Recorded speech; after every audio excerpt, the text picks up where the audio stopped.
17वीं शताब्दी में जब विश्व के चारों ओर चेचक की महामारी थी,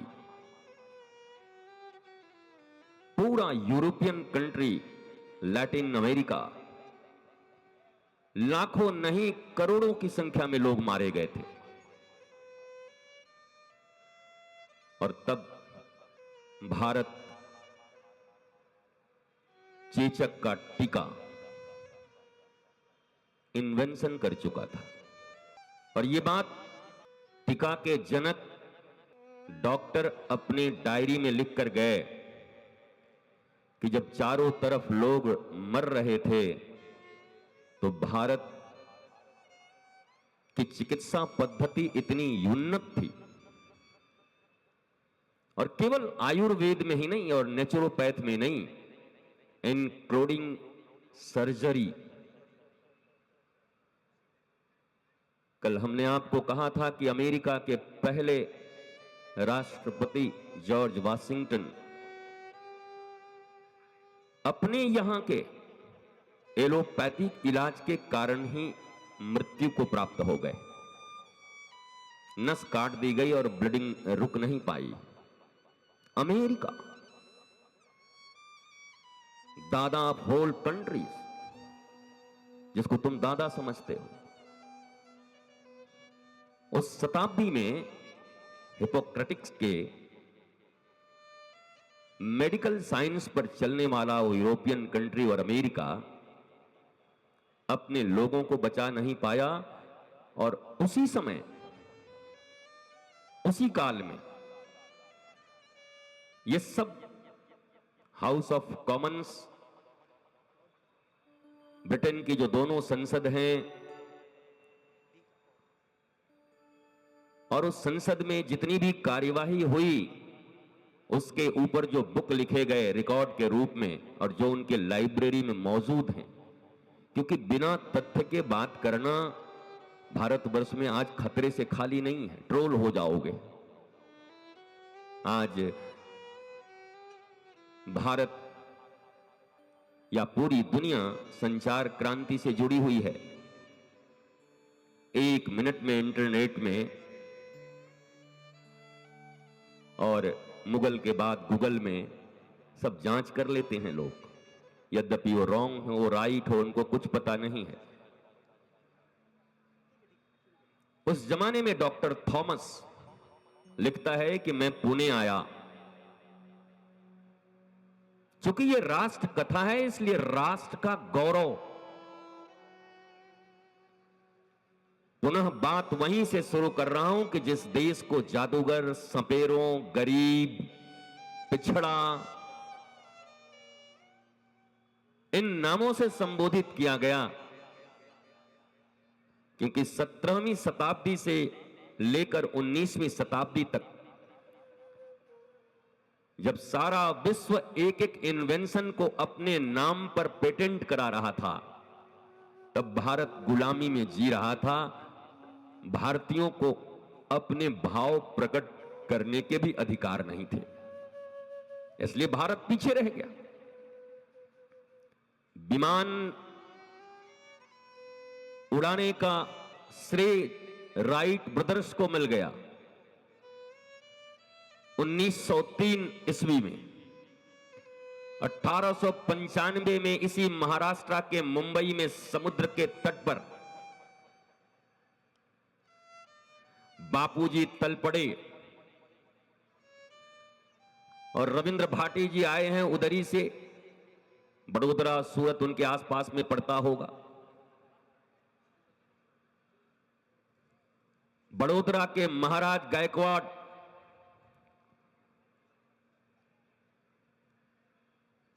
और उस समय के जज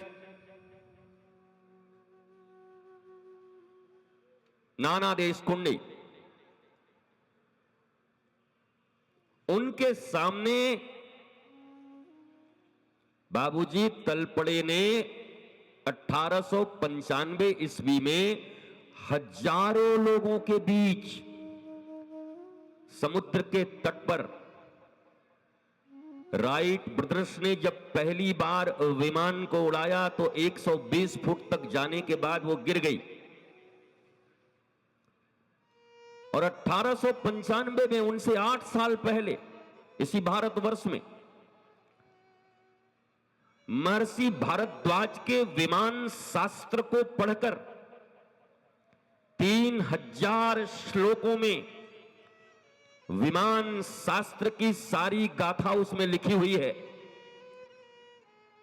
32 प्रकार से विमान बनाने की कला राइट ब्रदर्स के बाप भी न आज तक समझ पाए, न दुनिया समझ पाई, पर हमारे वो भारद्वाज मुनि ने उस समय 32 प्रकार से विमान बनाया जा सकता है। और जर्मनी वालों ने एक स्वतंत्र संस्कृत का महाविद्यालय भारत के वेद और शास्त्रों के अध्ययन के लिए और अपनी टेक्नोलॉजी को और उन्नत करने के लिए, तकनीक को, क्योंकि जर्मन टेक्नोलॉजी आपसे ऊपर है, चाइना भी आपसे ऊपर ही है, जापानीज भी आपसे ऊपर हैं, और मैंने पहले ही कह दिया है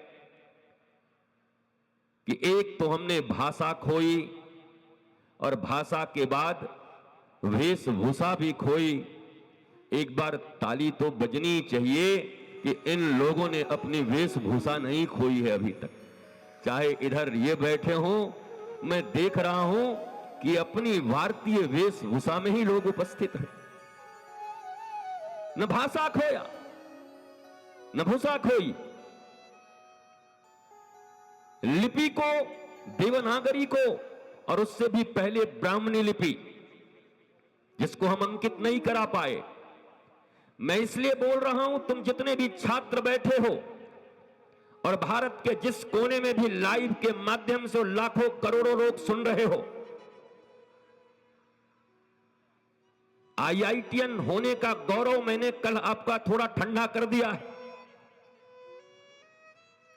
कि हमारे गुरुकुलम में कैसे आईआईटीएन, सर्जन, एमएस, 18 प्रकार की विद्याओं से लैस विद्यार्थियों को 21 साल में भारत बाहर करता था, और वो दुनिया में सर उठाकर अपने ज्ञान के बल पर जो विश्व गुरु, विश्व गुरु, विश्व गुरु हम चिल्लाते रहते हैं, वो विश्व गुरुता ऐसे ही नहीं थी। ज्ञान था, विज्ञान था, टेक्नोलॉजी थी, व्यापार था, कृषि था, गोपालन, कोई भी एक ऐसा क्षेत्र, खगोल विद्या, खगोल शास्त्र मैंने कह ही दिया। गैलीलियो को लोग स्वीकार नहीं कर पाए, जबकि गैलीलियो ने आर्यभट्ट का 0% भी नहीं बताया, 1% बताया होगा। मैं विवेचना कर सकता हूं। मैं मंच से जब भी बोलता हूं तो कोई चैलेंजिंग वे में नहीं बोलता। आपको जब भी इस विषय में जानना हो तो हम उपस्थित हैं। कथा भले ही न करेंगे, पर तुम्हारे मन में कोई व्यथा उठे तो उसे मिटाने से हम बाज नहीं आएंगे, वृंदावन रहे चाहे कहीं रहे। तुम्हारी व्यथा हम जरूर मिटा देंगे। वो व्यथा तुम्हारी मिट जाएगी। तुम्हारे भीतर में जो इनहैंकरिंग होगी नॉलेज के लिए, जो भूख होगा, जो जिज्ञासाएं होंगी, जहां कंफ्यूजन होगा, उसे दूर किया जाएगा।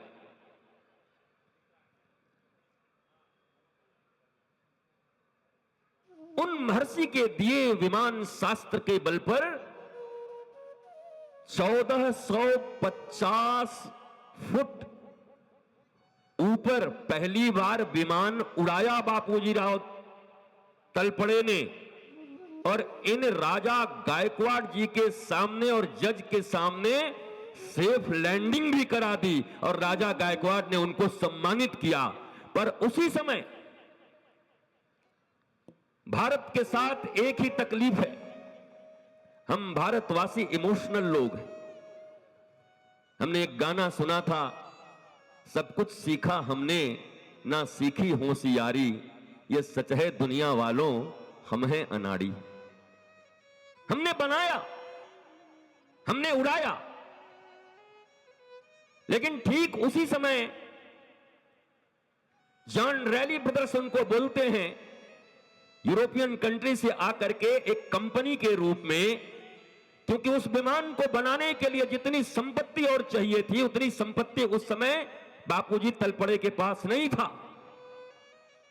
तो एक अंग्रेज कंपनी आती है, उनके साथ एमओयू करती है कि हम आपकी सहायता करेंगे, आप जरा स्केच बना के दीजिए, इसका मैप दीजिए, डीपीआर सौंपिए। और सच्चे आदमी, सुलभ आदमी सौंप दिया। और 8 साल के बाद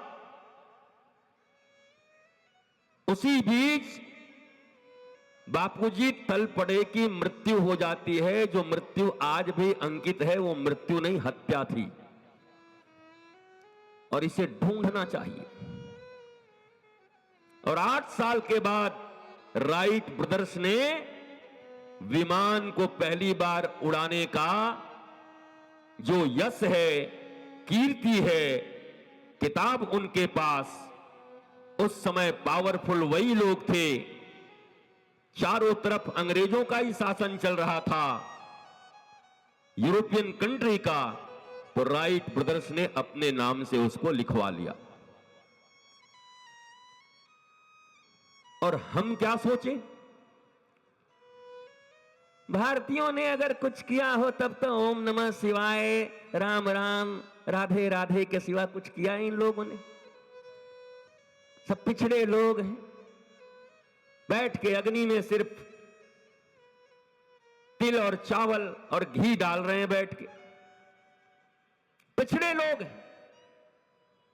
कहते एक झूठ को अगर 100 बार बोली जाए तो झूठ मनोविज्ञान के अनुसार सत्य प्रतीत होने लगती है।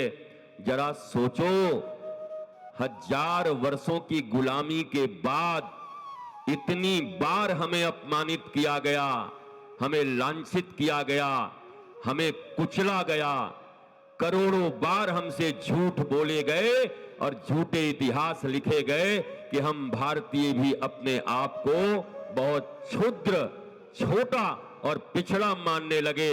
लेकिन याद रखो, अगर असली संस्कृति अगर उन कागजात के माध्यम से निकलकर, और हम अपने कथाकारों और वक्तव्य देने वालों से भी निवेदन ही करेंगे, बहुत हुआ गोपी और कृष्ण के मिलन का, वो सबको पता है।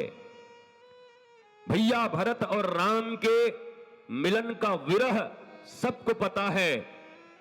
पर मैंने कहा कि रघुवंशम में कालिदास के द्वारा उल्लिखित जिस चीज की मैंने आभास आपको 2 दिन पहले दिया कि भगवान राम ने भरत जी की कठिन परीक्षा लेकर, इंस्ट्रक्शन देकर, रक्षा बजट इतना होना चाहिए, पुरोहितों का यह स्थान होना चाहिए, सैनिक ऐसे होने चाहिए, तुम्हारे आसपास इतने प्रतिशत से ज्यादा वेतन वाले लोग नहीं होने चाहिए, जो राष्ट्र के लिए तुम्हारे साथ काम करने को राजी हों, वैसे लोग ही तुम्हारे सलाहकार होने चाहिए। इन सब बातों को भरत जी को बताकर और भरत जी से पूछा कि क्या तुम राजी हो? तो भरत जी ने कहा, मैं आपका दास, अनुचर, भ्राता, आप जो कहेंगे मैं राजी हूं। तब भगवान ने अपना खड़ा दिया कि ले जाओ और जाके राम राज्य की स्थापना करो।